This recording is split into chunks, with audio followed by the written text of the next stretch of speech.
사랑하는 성도 여러분, 지난 한 주간도 주님의 은혜 가운데 머무셨기를 축복드립니다. 지난주 저희는 이 말씀을 통해서 수영할 때처럼 어깨에 힘을 빼고, 우리가 인사했잖아요. 힘 좀 빼고 삽시다라고 인사했던 거 기억하시죠? 우리의 힘을 뺄 때 주님께서 우리를 오히려 띄워주신다, 우리를 살려주신다라는 심령의 가난함에 대해서 함께 말씀을 나누었습니다. 좀 어떠셨나요?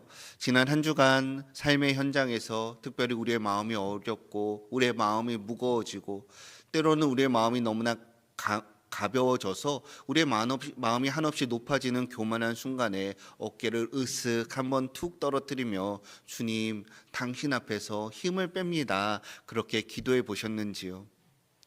어떻게 해요? 기도해 보셨나요? 해보시니까 좀 어떠셨어요? 네. 여러분, 그런데 우리 몸의 이치가 참 신기한 것 같습니다.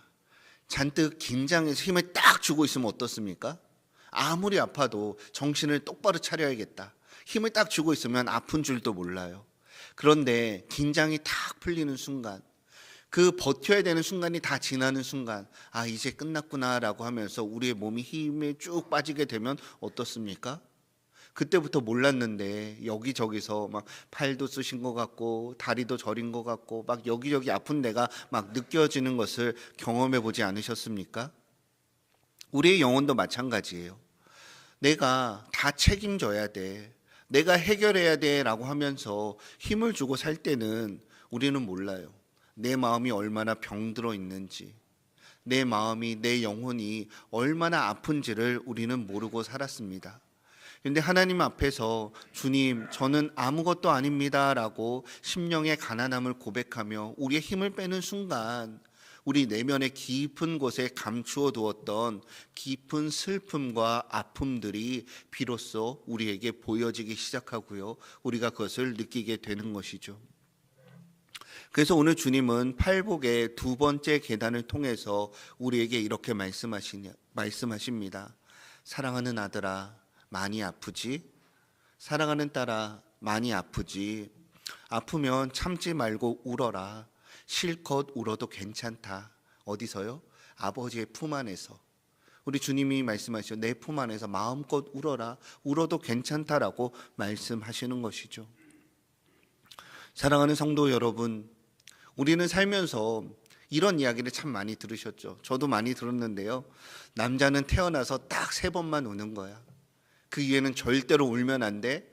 남자가 그것을 참아야지, 왜 울어? 그런 이야기를 저도 많이 들었습니다. 이 자리에 계신 분들 가장으로서 가게를 책임지시고 참 많이 수고하시는데 이런 생각들 많이 하셨죠. 내가 가장인데, 내가 아빠인데, 내가 엄마인데 약한 모습 보이면 안 된다, 그런 말을 많이 들으셨고 나도 모르게 그런 생각을 하면서 버텨내셨죠. 그래서 우리는 슬퍼도 안 운 척, 아파도 괜찮은 척, 그것이 미덕이고 당연한 것이라고 생각하면서 감정을 꾹꾹 눌러 담으며 살아온 것 같습니다. 그래서 전 세계에서 유일하게 한국 사람들에게만 화병이 있다는 거 들어보셨습니까? 그렇게 강요하고 그렇게 권고하는 그런 사회적인 분위기 때문에 억지로 참다 보니까 한국 사람들에게 유독 화병이 많은 것 같습니다. 여러분, 성경에 등장하는 다윗도 이런 경험을 했습니다. 그가 죄와 아픔을 토해내지 않고 꾹꾹 눌러 담았을 때는 이렇게 고백을 했어요. 시편 32편 3절 여러분이 한번 읽어주시죠. 시작.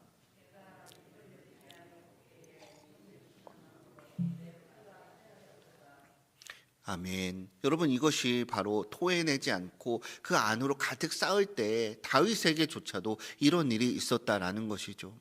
여러분, 꼭 기억하십시오. 우리는 하나님 앞에서 울어야 합니다. 하나님 앞에서 울면서 단순히 신체 한탄을 하는 것이 아니라 지난주에 살펴보았던 것처럼 우리의 심령의 가난함을, 절대적인 그 하나님 앞에서, 완전하신 하나님 앞에서 내가 얼마나 연약한 죄인인가, 그분 앞에서 우리가 얼마나 쓸모없고 아무런 내세울 것이 없는, 우리가 불렀던 그 찬양처럼 천부여 의지 없어 손들고 주 앞에 옵니다. 주, 나를 박대하지 마시고 나를 받아주시옵소서. 그런 고백을 하면서 울지 않으면 우리의 영혼의 뼈가 삭고 우리의 마음이 병들게 된다라는 것이죠. 여러분 혹시 요즘 드라마 많이 보십니까? 요즘 최근에 인기를 끌었던 드라마 중에 서울 자가에 살고 대기업에 다니는 김 부장 이야기라는 드라마가 있어요. 혹시 들어보셨나요? 네, 들어보신 분이 있고 모르시는 분들이 있을 거예요.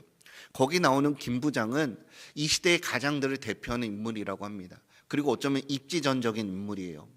혼자의 힘으로 서울의 자가 아파트를 샀어요. 한강뷰. 그리고 대기업에서 25년을 버텼습니다.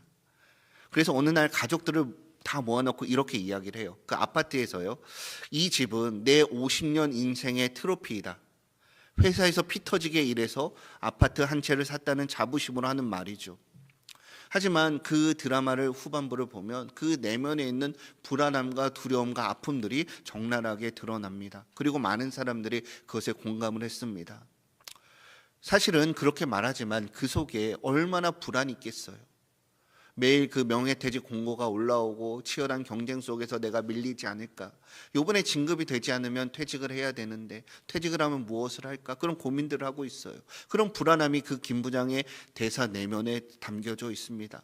겉으로는 큰 소리치고 농담도 하고 버티지만 정작 자기 마음속에 있는 서러움과 외로움은 감히 꺼내지도 못한 채 혼자 끙끙 앓는 모습이 오늘날 이 시대를 살아가는 가장들의 모습, 그리고 저와 여러분의 모습과 크게 다르지 않은 것 같습니다. 그렇게 속으로만 끙끙 앓고 눈물을 삼키다 보니 정작 어디 가서 마음껏 울어야 할지도 모르죠. 그리고 그냥 버티고 있는 것입니다. 그것이 오늘날 우리의 현실입니다. 웃으며 버텨야 하니까 울지 못하고 괜찮다 스스로 달래다가 결국에 언젠가 속에서 터져버리는 것, 그것이 우리 시대에 애통하지 못해서 오히려 더 아파지는 그런 현실인 것 같습니다.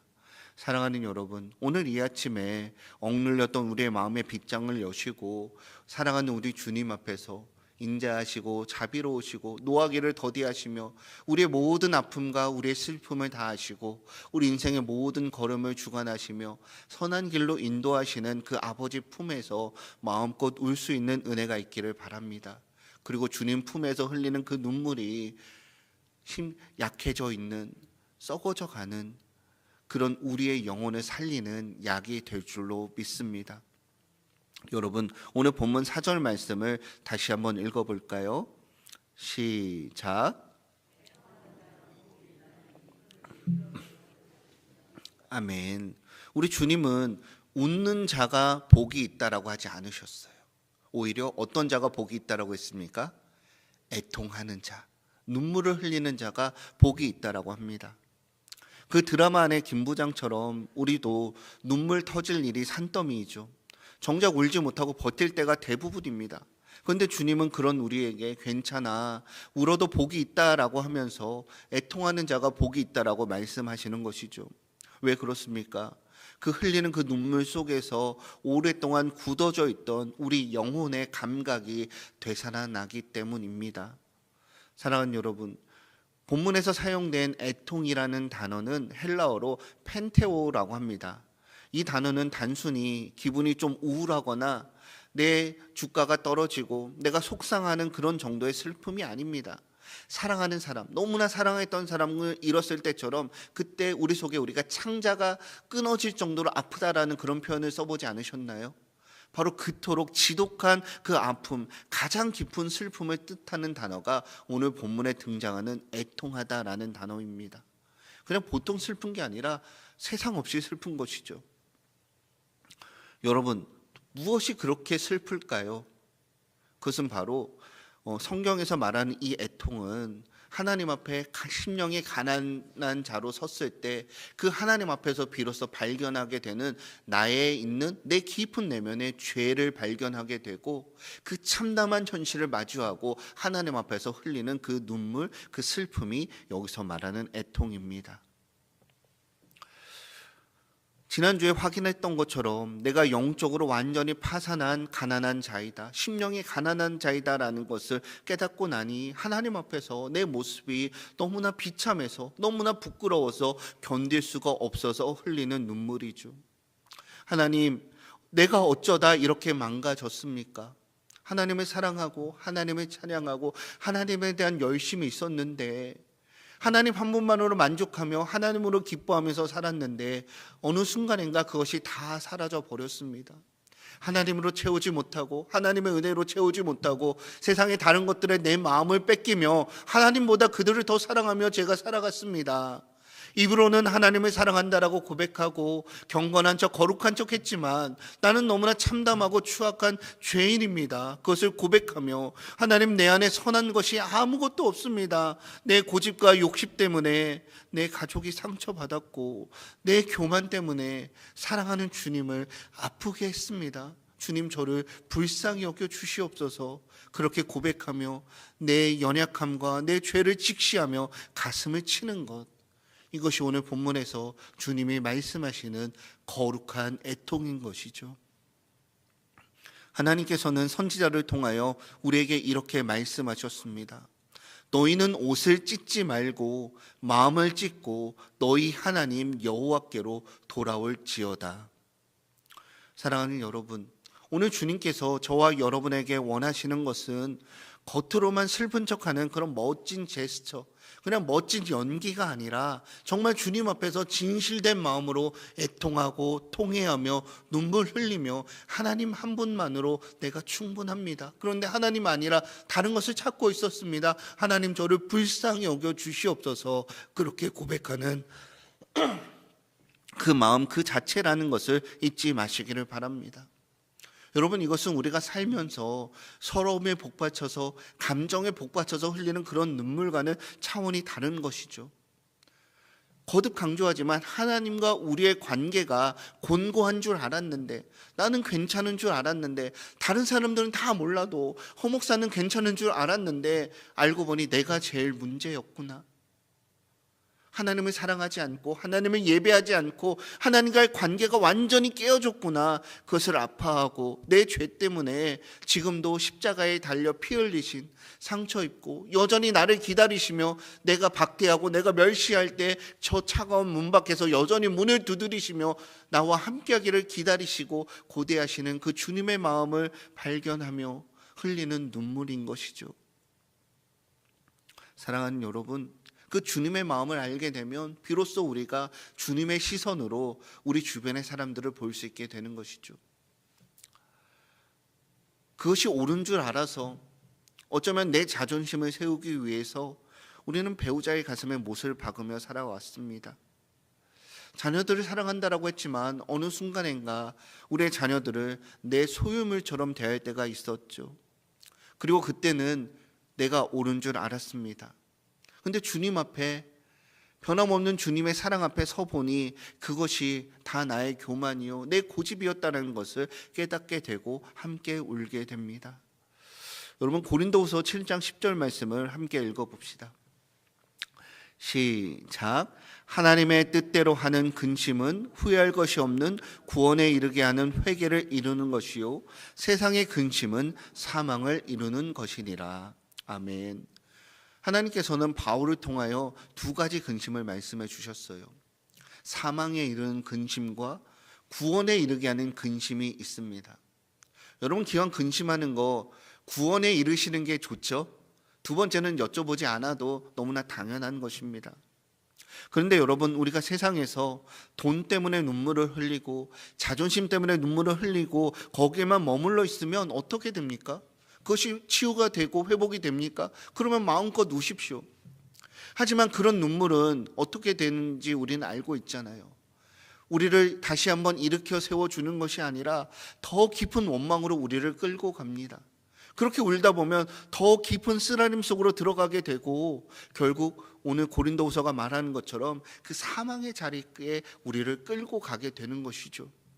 하지만 오늘 본문이 말하는 것처럼 거룩하신 하나님 앞에서 내 영혼의 죄를 아파하며 흘리는 눈물은 오히려 우리를 살아나게 하고 우리를 살리는 생명의 눈물이라는 것을 믿으시기를 축복드립니다. 사랑하는 여러분, 이제 우리가 인생의 후반전을 지나가고 있습니다. 우리 인생을 돌아보면 후회되는 일들이 참 많은 것 같습니다. 내가 그때 왜 그런 말을 했을까? 내 자녀들에게 왜 그런 말을 했을까? 그 사람에게 내가 왜 그런 말을 하며 내가 이기적으로 살았을까? 그런 생각들이 몰려올 때에 그것을 억누르지 마시길 부탁드립니다. 또 세상에서 흐르는 그런 감정의 눈물을 흘리는 것이 아니라 그런 잘못된 모습들, 지난날의 상처들을 가지고 어디로 나오시라고요? 주님 앞으로. 주님 앞에 나와서 단순히 감정에 복받쳐서 우는 것이 아니라 하나님, 이 모든 것이 내 인생의 주인이 하나님이 되시지 않고 내가 주인 되어 살았습니다. 하나님의 말씀대로 산 것이 아니라 내 생각대로, 내 소욕대로, 내 욕망대로 살아왔습니다. 하나님, 저를 불쌍히 여겨 주시옵소서. 그렇게 하나님 앞에서 그 거룩한 눈물을 흘릴 때에 그것은 단순한 신세 한탄이 아니라 우리를 살려내는, 구원에 이르게 하는 거룩한 애통이 된다라는 것을 믿으시기를 축복드립니다. 사랑하는 여러분, 그 하나님 앞에서 흘리는 눈물은 그래서 우리의 영혼을 씻기는 맑은 샘물이 되는 것입니다. 여러분, 왜 주님은 우는 것이 복되다라고 말씀하셨을까요? 그것은 하나님 앞에서 그 눈물을 흘릴 때에 하나님께서 우리의 영혼을 맑게 씻겨 주시기 때문입니다. 여러분, 요즘은 많이 없지만 예전에는 나병이 그래도 많이 있었잖아요. 요즘은 한센병이라고 합니다. 나병이 무서운 이유가 무엇입니까? 손가락이 썩어져 가고 몸이 썩어져서 그 부위가 떨어져 나가는데도 아픔을 느끼지 못해요. 온몸의 감각이 무감각해지는 것입니다. 그래서 나병이 무서운 것이죠. 그런데 우리는 성경에 왜 나병 환자가 많이 등장합니까? 우리의 삶의 모습이 영적으로 나병 들린 자와 같기 때문이죠. 하나님을 떠나 살면서 깊은 죄에 빠져 살면서도 그것을 느끼지 못하는 영적 무감각한 사람들이 많기 때문에 주님께서 나병 환자들을 통해서 우리에게 말씀해 주시는 것이죠. 죄를 지어도 무덤덤합니다. 남에게 상처를 주고도 아픈 줄 모르는 우리의 마음이 딱딱해져 있습니다. 그런 영적인 무감각이 전 진짜 비극이고 그것을 반드시 고쳐야 한다라는 것이죠. 하지만 여러분, 반대로 우리가 죄를 짓지만 우리가 죄를 짓지 않을 수는 없잖아요. 죄를 지을 때마다 우리의 마음이 찔리고 가슴이 답답하고 우리의 마음이 아프다라는 것은 무엇을 의미합니까? 그것은 딱딱했던 우리의 마음이 다시 한번 풀어졌고 내 영혼의 신경이 다시 살아났다는 증거이죠. 그것은 바로 우리 영혼이 영적으로 살아있다는 축복의 신호라는 것을 믿으셔야 합니다. 에스겔서 36장 26절의 말씀을 한번 읽어봅시다. 시작.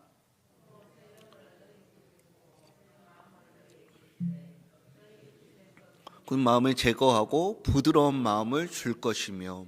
아멘.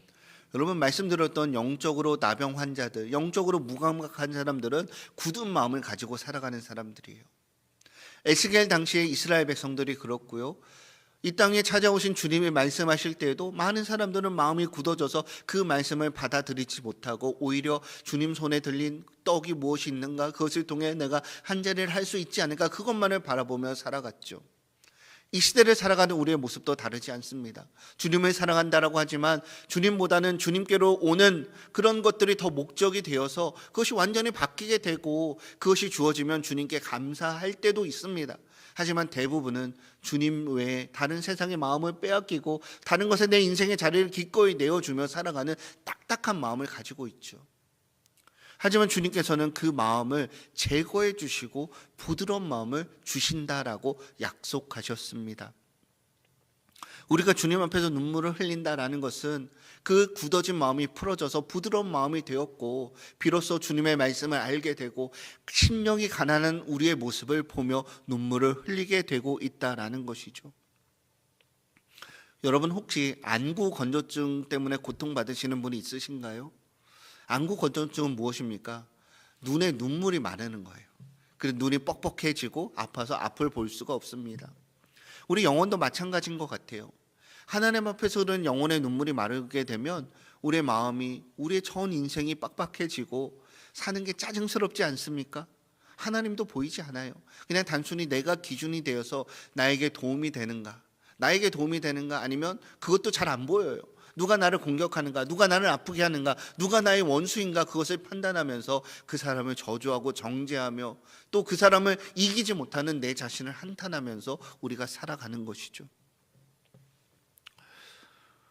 사랑하는 여러분, 세상의 욕심과 죄로 뿌옇게 흐려진 우리의 눈은 회개의 눈물로 씻어낼 때 비로소 맑아진다라는 것을 기억해야 합니다. 하나님 앞에서 애통하며 실컷 옳고 난 뒤에 우리의 영혼이 맑아져서 하나님이 보이게 되고요, 그 하나님의 마음을 우리가 가지고 살게 되고 내 옆에 가족들이 귀하게 보이고 하나님이 나를 부르시고 걸어가게 하시는 그 천국 길이 선명하게 보이게 되는 것이죠. 그래서 시편 기자는 시편 126편에서 이렇게 노래했습니다. 눈물을 흘리며 씨를 뿌리는 자는 기쁨으로 거두리로다. 아멘.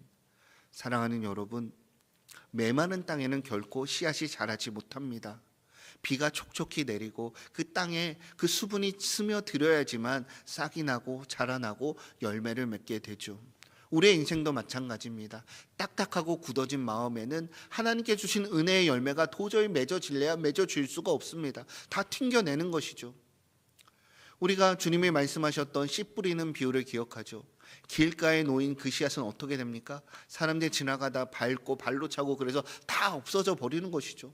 돌밭에 떨어져도 마찬가지입니다. 그 돌이 뿌리를 내리지 못하도록 다 막아서고 있습니다. 하나님께서 말씀하시는 그런 그 굳은 마음이, 그 돌밭이 길가가 우리의 마음이 아닌지 살펴보셔야 합니다. 그것을 다 걷어내고 하나님의 은혜의 단비가 그 하나님 앞에서 누리는, 하나님 앞에서 흘리는 그 애통하는 눈물로 촉촉하게 젖은 마음밭에서는 그것이 자라나서 30배, 60배, 100배의 천국의 열매가 맺히게 되는 것이죠. 사랑하는 여러분, 하나님 앞에서 흘리는 눈물을 부끄러워하지 마십시오. 주님 앞에서 흘리는 그 눈물은 여러분의 마음을 가장 맑고 아름답게 만들어주는 거룩한 생명의 샘물이라는 것을 믿으시기를 축복드립니다. 그렇게 하나님은 하나님 앞에서 애통해야 하는 자에게 약속을 주셨어요.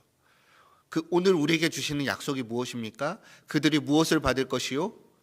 위로를 받을 것이다 라는 것이죠. 여러분, 이 말씀을 잘 생각해 보십시오. 너가 스스로 위로를 받을 것이다가 아니에요.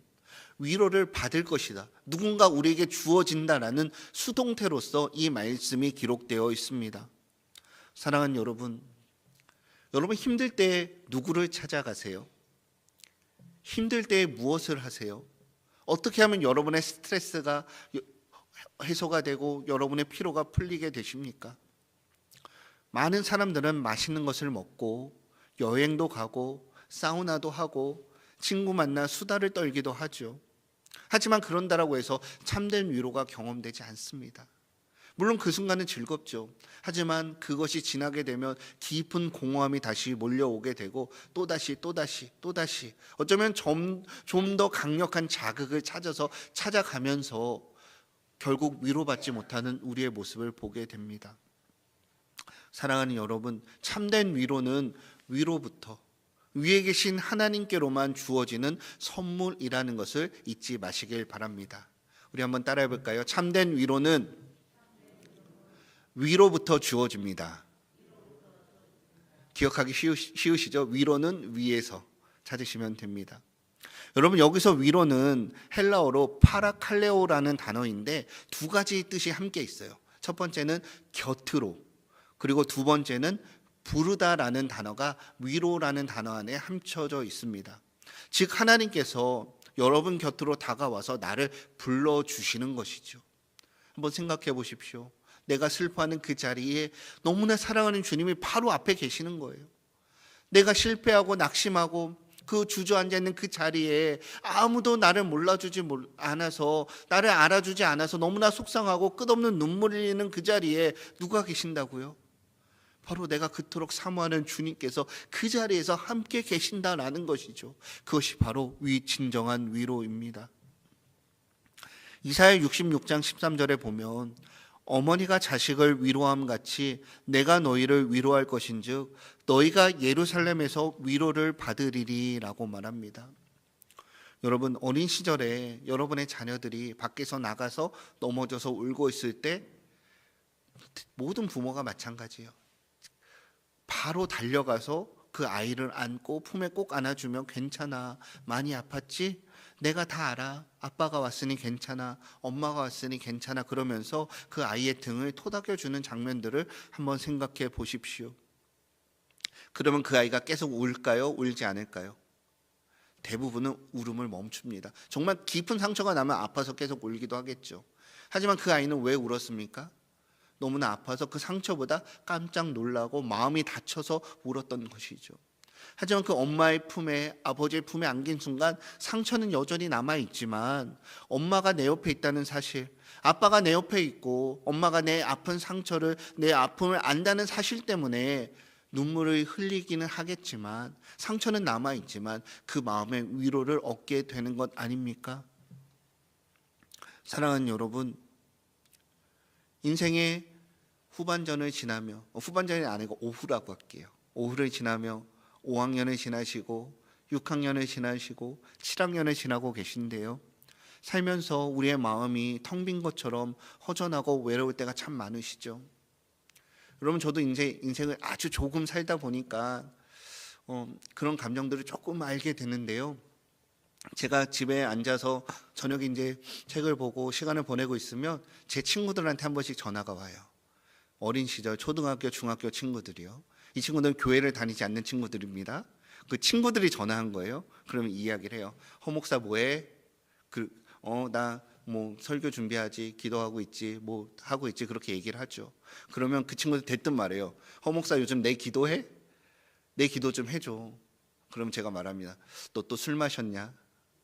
그러면 뭐 속상해서 화가 나서 한잔 했지. 그럼 그렇게 맨날 술만 먹으면 되겠냐? 나보고 기도하지 말고 네가 나와서 기도해라. 언제든지 와라. 그렇게 제가 초대를 하죠. 그럼 뭐 바보서 안 된다 그러고 그냥 이렇게 한잔하면서 털어버리는 거지라고 이야기를 합니다. 그러면 저는 말합니다. 그래, 빨리 가서 자라. 내일 맨정신으로 다시 전화해라 라고 합니다. 여러분, 그 친구가 술을 참 많이 마신 것 같아요. 그럼 그 문제가 해결이 됐을까요? 그 친구의 소식을 들어보면 그 다음 날도 또 일주일 뒤에 똑같이 전화를 올 때가 대부분입니다. 사람들은 술 한잔 하면서 잊어버린다라고 하지만 그것으로 채워지지가 않죠. 사람의 말 한마디가 위로한다라고 하지만 그것이 우리에게 완전한 해결책을 주지 못합니다. 오히려 더 깊은 어둠 가운데 우리를 끌고 가죠. 세상의 그 어떤 것도 채워지지 않는 깊은 공허함을 우리는 느끼면서 살아가고 있습니다. 여러분, 바로 그때가 우리의 마음이 무너지고 너무나 슬프고 그 공허함 가운데서 우리가 너무나 아파하고 방황할 때, 그때가 바로 우리 주님이 필요할 때인 줄로 믿으시길 바랍니다. 그리고 오늘 주님이 우리에게 초대하시는 것처럼 주님 앞에 나오셔야 돼요. 예배당에 나오셔서, 아니면 조용한 기도의 자리에서, 아니면 그 자리에서 하나님 앞에 기도하며 하나님 앞에 애통의 눈물을 흘리셔야 합니다. 그러면 에스겔 선지자를 통하여 우리에게 약속해 주셨던 것처럼 성령 하나님께서 여러분 곁으로 다가오셔서 여러분의 떨리는, 여러분의 처진, 여러분의 낙심한 그 어깨를 감싸 안아 주실 줄로 믿습니다. 그리고 주님은 말씀하시죠. 사랑하는 아들아, 사랑하는 딸아, 내가 안다. 내 가족을 위해서 얼마나 고생했는지, 내가 얼마나 억울했는지, 그리고 내가 얼마나 나를 사랑하는지 내가 다 안다. 괜찮다라고 위로해 주시는 것이죠. 그리고 이 여전히 우리 곁에 다가와서 우리를 불러주시는 사랑하는 주님의 음성을 듣는 것, 이것이 세상이 줄 수 없는 최고의 위로가 된다라는 것을 믿으시길 바랍니다. 사랑하는 여러분, 말씀을 정리하려고 합니다. 소문만복내라고 들어보셨죠? 소문만복내 뜻이 무엇입니까? 웃으면 복이 온다라는 것이죠. 세상은요, 웃는 문으로 복이 들어온다라고 말합니다. 그래서 억지로라도 웃으라고 말해요. 그래서 그 웃음 강사들은 거울을 보면서 하하하 하하하 웃는 연습을 하죠. 그렇게 웃다 보면 나도 모르게 행복해진다라고 말합니다. 하지만 오늘 주님이 말씀하시는 그 복은 완전히 정반대예요. 저는 오늘 여러분에게 새로운 한자어를 하나 소개해 드리고 싶습니다. 그것은 바로 음문만복내입니다. 발음이 좀 어렵지만 한번 따라해 볼까요? 음문만복내. 무슨 뜻입니까? 울면 복이 온다라는 것이죠. 나의 죄와 아픔을 끌어안고 우는 그 애통의 문을 통과할 때 세상이 줄 수 없는 위로라는 진짜 복이 여러분의 인생 가운데 쏟아져 들어온다라는 거예요. 쏟아져 들어오는 게 맞아요. 하나님은 우리에게 감당할 수 없는 많은 은혜와 많은 축복을 준비해 주시고 지금도 부어주시는데 왜요? 우리의 마음이 굳어져서, 우리의 마음이 딱딱해서 하나님이 주신 그 문을 우리가 다 막고 있기 때문에 그것을 받지 못하는 것이죠. 사랑하는 여러분, 이제 다 큰 어른이 무슨 눈물이냐며 꾹꾹 참지 마시길 부탁드립니다. 하나님 앞에서 우시길 바랍니다. 하나님 앞에서 우는 자는 오히려 세상 사람들 앞에서 비굴하게 울지 않아도 되는 것을 우리는 기억해야 합니다. 오늘 댁에 돌아가셔서 어쩌면 제가 오늘 좀 예배가 일찍 끝날 것 같은데요, 바로 나가지 마시고 이 자리에서 하나님 앞에서 우는 시간을 경험해 보시길 바랍니다. 조용히 말씀을 묵상하며 조용히 찬양을 부르며 하나님 앞에서 마음의 빗장을 열어보십시오. 거창한 기도가 아니어도 됩니다. 어린아이가 엄마 품에 안아서 엄마 나 너무 아파, 엄마 너무 아팠어, 어디 갔다 이제 왔어, 그렇게 우는 것처럼 그냥 이렇게 고백하시면 돼요. 아버지 나 너무 힘들어요, 내 마음이 너무나 아파요. 그러면서 어린아이처럼 한마디만 뱉어본다면 그 한마디가 굳게 닫힌 눈물샘을 여는 열쇠가 될 것입니다. 주님, 내 마음이 너무나 딱딱해졌습니다. 내 눈물이 너무 메말랐습니다. 나에게 눈물을 회복시켜 주시옵소서. 이렇게 기도하며 내 안의 아픔과 죄를 토해낼 때 비 온 뒤에 하늘이 더 맑은 것처럼 주님이 주시는 찬란한 위로의 햇살이 여러분의 영혼을 비추어 주실 것입니다. 사랑하는 여러분, 실컷 울어도 괜찮습니다. 왜요? 우리 주님이 여러분의 곁에 계시고 그 눈물을 닦아주시기 때문이죠. 그리고 닦아주실 뿐만이 아니라 그 눈물을 기쁨으로 거두게 해줄 것입니다. 눈물을 흘리며 씨를 뿌리는 자는 기쁨으로 거두리로다. 애통하는 자는 위로를 얻게 될 것이다. 그 거룩한 눈물의 복을 누릴 수 있는 한 주간이 되시기를 주님의 이름으로 축복드립니다. 함께 기도합니다. 전능하신 하나님 아버지, 오늘 팔복의 말씀을 통해서 우리에게 은혜 주시니 감사합니다. 우리에게 먼저 베풀어 주신 하나님의 은혜와 사랑을 기억하고 상대방을 미워하고 정죄하는 것이 아니라 주님께서 나를 사랑하신 것 같이 그가 하나님께 돌이키도록 먼저 사랑으로 품고 그 영혼을 위해 눈물로 기도하는 자가 되게 하여 주시옵소서. 감사합니다. 우리 주 예수 그리스도 이름으로 기도드리옵나이다. 아멘.